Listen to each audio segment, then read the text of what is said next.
Hey everyone, welcome back. So suppose you want to do something complicated with math and you don't know how to. So in order to do that, you need to actually import math in your system. So the way you can actually do that, you need to type import and you need to type math. Then that is it. You have imported math, and if you type math, then dot, then you will see all the stuff that is available in math, and you can actually go through this stuff because there's a lot of stuff, and I'm not gonna go through all of them, but basically these are the stuff that you can do. And if I just click on this and hit enter, then you will see that it gave me POW, which is power. So this works like 10 to the power 2.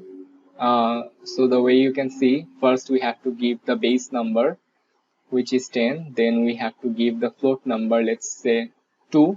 So this should return me 100, because 10 to the power 2 is 100. And if I keep this in x, let's print and see whether it has given me 100 or not.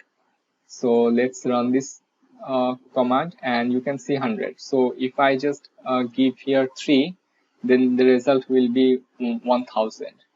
And so on. If I do like 3 over here, then it will give me 27.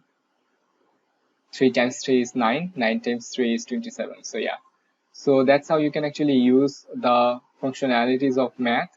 All you need to do is type math, then this dot, and you can see all the available features it has.